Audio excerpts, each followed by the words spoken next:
Baik, bismillahirrahmanirrahim. Assalamualaikum warahmatullahi wabarakatuh. Alhamdulillahirabbil alamin, hamda yuafi ni'amahu wa yukafi'u mazidah. Ya Rabbana lakal hamdu kama yanbaghi li jalali wajhikal karim wa 'azimi sultanik.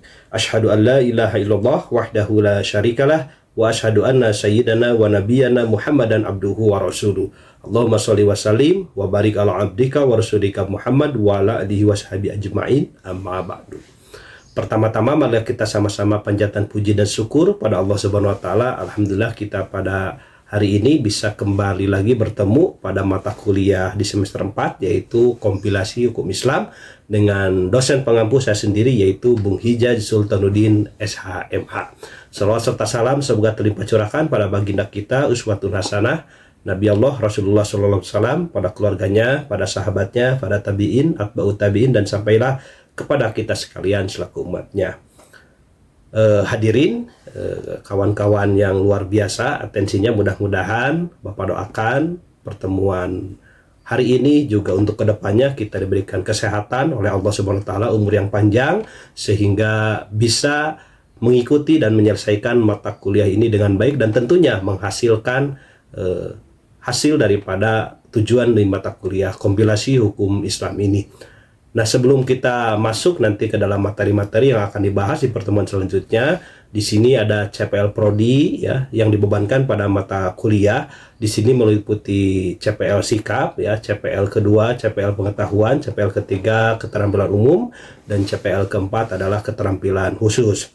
Nah, selain CPL Prodi yang dibebankan pada mata kuliah, ada capaian pembelajaran mata kuliah ya, yaitu yang pertama mahasiswa mampu menguraikan dan membedakan ruang lingkup, dasar hukum, serta struktur KHI untuk memahami karakteristik dalam sistem hukum Islam di Indonesia. Kemudian CPMK yang kedua, mahasiswa mampu menganalisis dan mengelompokkan ketentuan hukum KHI dalam bidang perkawinan, kewarisan, perwakapan berdasarkan studi kasus hukum keluarga Islam.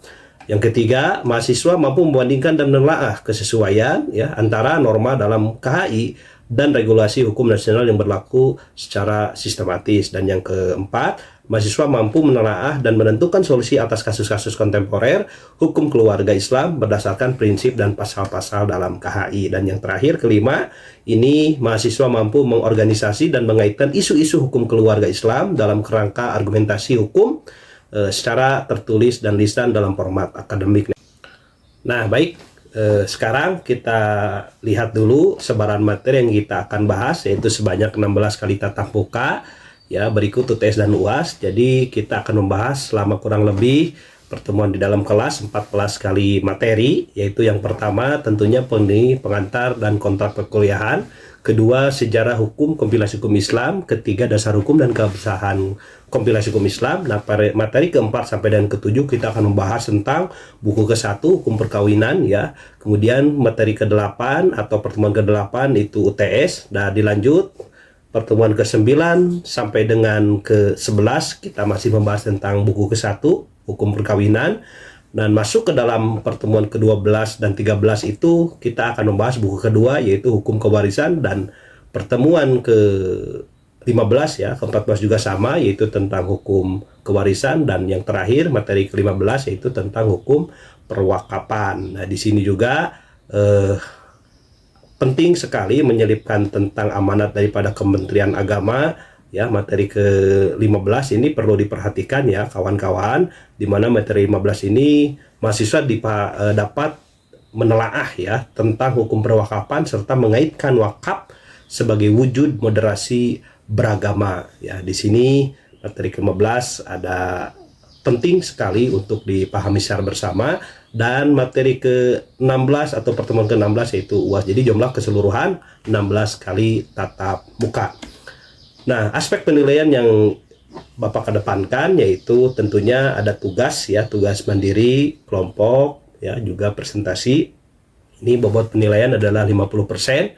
Kemudian ada UTS ya, ini bobotnya 20%, ini sesuai RVS ya.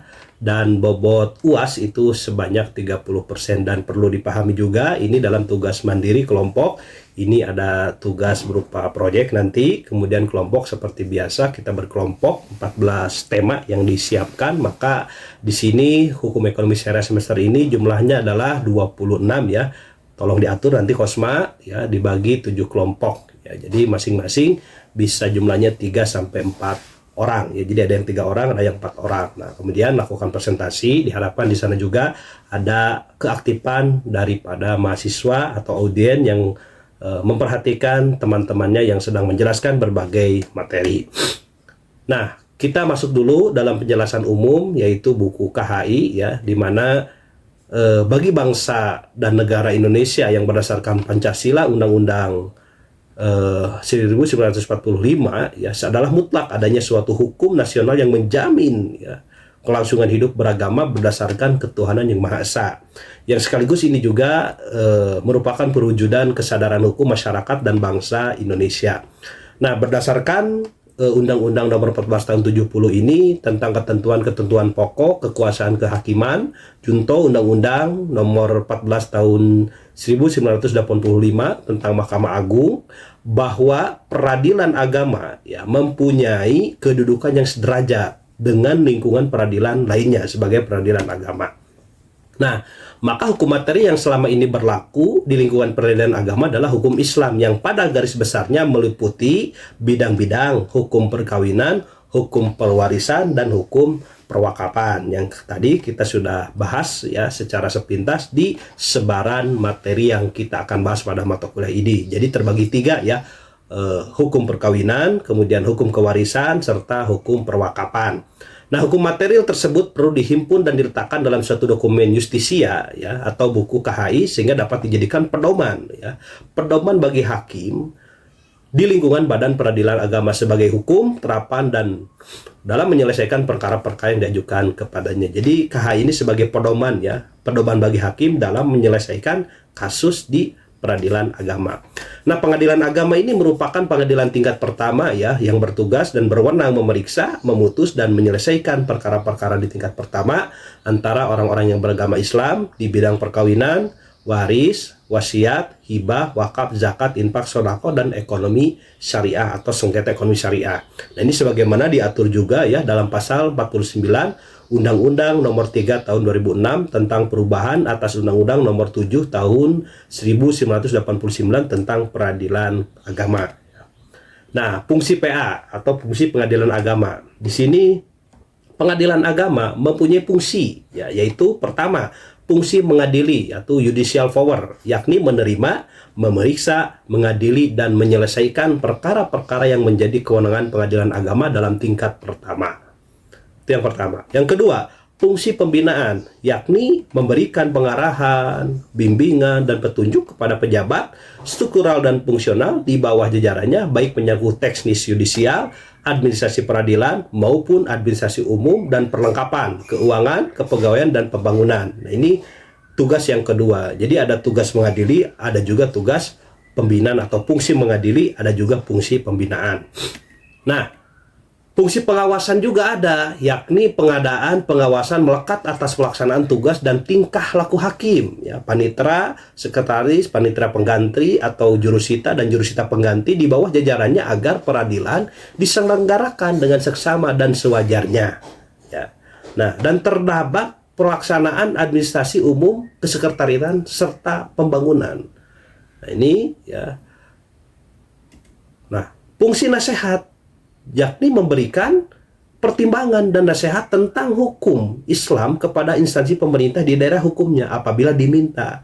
Jadi, di samping tadi yang pertama adanya fungsi mengadili, fungsi pembinaan, yang ketiga adalah fungsi pengawasan, dan yang keempat ini adalah fungsi nasihat. Ya, fungsi nasihat memberikan pertimbangan dan nasihat tentang hukum Islam kepada instansi pemerintah di daerah hukumnya apabila diminta. Ini terdapat dalam pasal 52 ya, 52 ayat ke-1 Undang-Undang Nomor 3 Tahun 2006. Dan yang ke-5 adalah fungsi administratif, yakni menyelenggarakan administrasi peradilan, teknis dan persidangan, administrasi umum baik kepegawaian, keuangan dan umum serta perlengkapan. Ya, ini fungsi daripada pengadilan agama. Nah, kedudukan dan fungsi KHI. Nah, kita sekarang berbicara tentang KHI ya. Kita di sini sepintas saja karena nanti kita akan membahas lebih jauh di pertemuan-pertemuan selanjutnya, yaitu kompilasi hukum Islam adalah himpunan kaidah-kaidah hukum Islam yang bersumber dari kitab-kitab fikih, madhab Syafi'iyah khususnya, serta pandangan ulama dalam satu buku hukum yang disusun dalam bentuk dan memakai bahasa perundang-undangan. Ini kedudukan dan fungsi KHI. Nah, dengan KHI ini, para hakim pengadilan agama mendapatkan acuan dan pedoman dalam menyelesaikan permasalahan hukum berkaitan dengan Islam. Nah, kedudukan kompilasi hukum Islam ini dalam sistem hukum nasional adalah sebagai pedoman atau petunjuk para hakim peradilan agama dalam memutuskan dan menyelesaikan perkara yang diatur dalam kompilasi, yaitu hukum perkawinan, perwakapan, dan kewarisan. Nah, saya kira cukup ya, jelas bahwa memang KHI ini adalah kumpulan hukum Islam yang komprehensif dan sistematis yang mencakup berbagai aspek kehidupan termasuk pernikahan, kewarisan, serta perwakapan. Nah, KHI ini bertujuan untuk menerapkan hukum Islam dan kehidupan sehari-hari serta mempromosikan kesadaran dan pemahaman tentang hukum Islam. Dan KHI ini dapat memberikan atau meningkatkan ya kesadaran dan pemahaman tentang hukum Islam tentunya, serta mempromosikan keadilan dan kesetaraan dalam masyarakat. Nah, itu saya kira cukup jelas ya tentang bahan kajian yang kita akan bahas untuk kedepannya tentang kompilasi hukum Islam ini.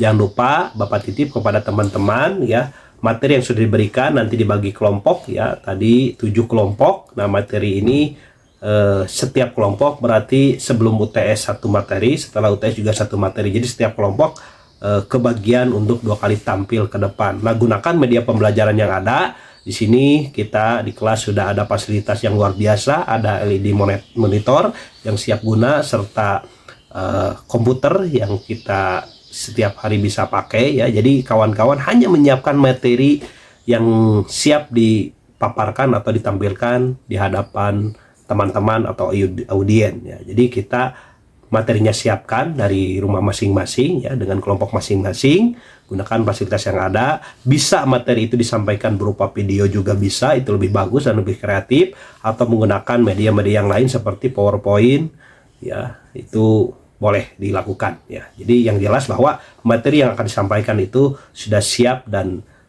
mudah untuk dipahami dan disampaikan kepada teman-teman. Saya kira itu saja yang bisa disampaikan materi pada hari ini. Mudah-mudahan kita bisa bertemu lagi di pertemuan yang akan datang. Kurang lebihnya mohon maaf. Walafu minkum wallahu muwaffiq ila aqwamit thoriq. Wassalamualaikum warahmatullahi wabarakatuh. Mudah-mudahan sehat-sehat semuanya ya.